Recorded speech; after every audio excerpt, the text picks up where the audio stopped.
Hello and welcome to this video about compound areas. The learning target for this lesson is finding compound areas. And now we're talking about compound areas. We're talking about shapes that might look something like, oops, not like that, take that back. Shape that looks like that, where it's not traditional, it's kind of breaking the mold a little bit, so it might also look like that, but we can find it if we break it down into shapes that we know. And so that leads to our goal. Our goal is to break it down into smaller and therefore easier shapes. And so we'll walk through some examples where we're just going to take a look at a complex shape or compound shape. Sometimes these are called composite shapes, and we're just going to break it down into something smaller and kind of take the area of the individual pieces. And then, so that's step one. Step two, add all the areas together. Now, one thing I'm going to do here is write one more thing, which is a sort of a backdoor strategy. All right, which might be find a larger area and subtract out what you don't need. So we'll talk about that as well. But our main idea is just going to be breaking things down into smaller shapes and then adding up all the areas. But if we can, sometimes it might be easier to find a large area and then subtract out the smaller pieces. So let's take a look at some examples here. All right, this is a good one to start off with because we're all over the place with this. Let's see here. So first thing we want to do is break it down into pieces that we know. Well, right here, I'm going to break that down. I'm going to break that down. All right, so what I'm seeing now is we have three shapes. We have our square here, we have a triangle there, and then this shape is a trapezoid. So square, triangle, and a trapezoid. Now, the area of our first shape is just going to be 6 times 6, which is equal to 36. So we'll keep that to the side for now. For the triangle, we're going to need to do a little bit of thinking. Well, this 6 applies to there. So our formula is 1/2, and then we're going to take our base, which is 6.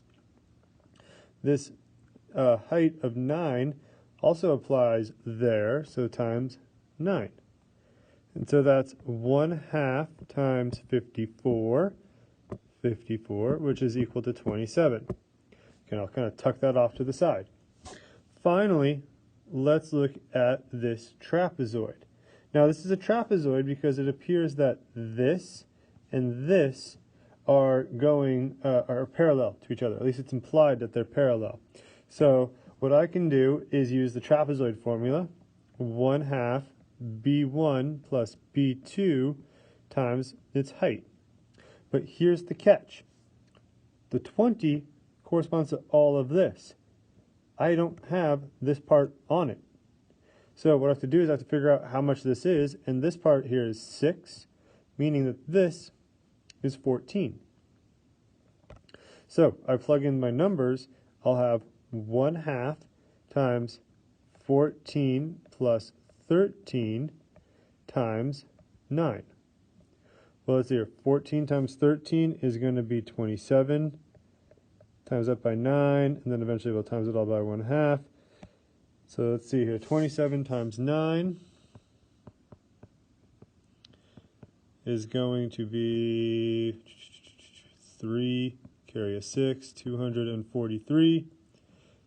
And so our answer here is going to be 1/2 times 243, which is equal to, let's do 243 divided by 2, 121.5, so 121.5.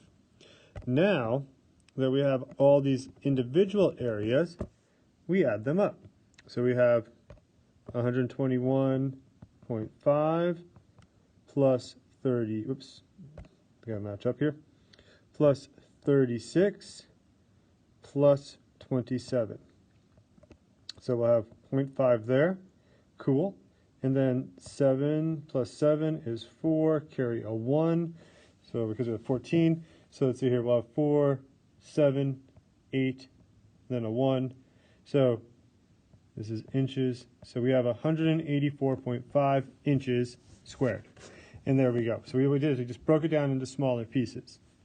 Let's do another example. This one, hopefully, will be a little less intense. A couple of options here. So I see we have a triangle. And also I see we have a really long line here. And so I'm going to have to do a little bit of math in a little bit.